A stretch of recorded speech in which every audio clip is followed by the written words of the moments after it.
Assalamualaikum warahmatullahi wabarakatuh. Nama saya Safiratul Jannah, nomor absen 12 dari Prodi Akuntansi Syariah kelas C. Di sini saya akan menjelaskan satu materi dari RPS yang sudah dibahas, yaitu tentang penyakit hati dan obatnya. Yang pertama, saya akan menjelaskan pengertian penyakit hati.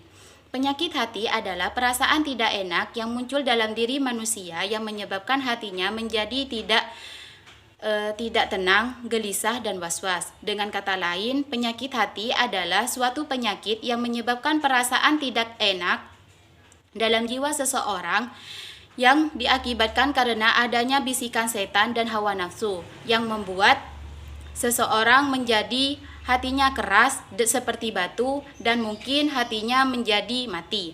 Seseorang yang mempunyai penyakit hati ini biasanya tidak mau menerima pendapat atau nasihat dari orang lain, dan bahkan perkataan dan perbuatannya itu selalu benar daripada orang lain. Orang yang memiliki penyakit hati ini biasanya sulit untuk mengendalikan emosi dan amarahnya. Adapun ciri-ciri dari penyakit hati.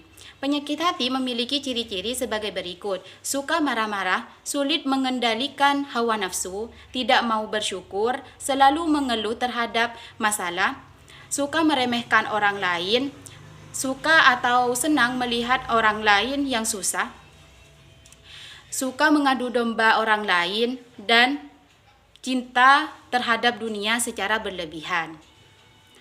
Yang ketiga yaitu macam-macam dari penyakit hati.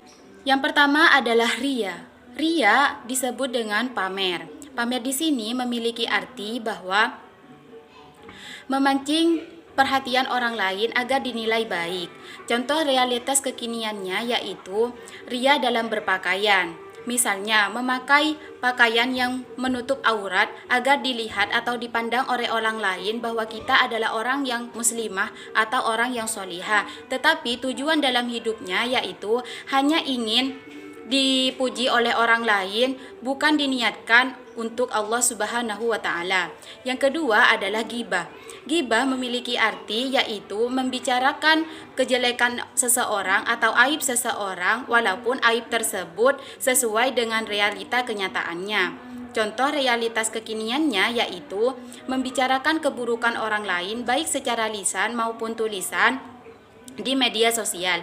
Hal ini sangat banyak dilakukan pada masa sekarang karena menjelek-jelekan orang lain atau membicarakan keburukan orang lain itu bisa dikatakan dengan sengaja ataupun tidak sengaja, baik secara langsung maupun tidak langsung. Karena sekarang dengan kecanggihan teknologi yang ada, kita itu tidak perlu ketemu dengan orangnya untuk membicarakan keburukan seseorang. Yang ketiga yaitu dendam.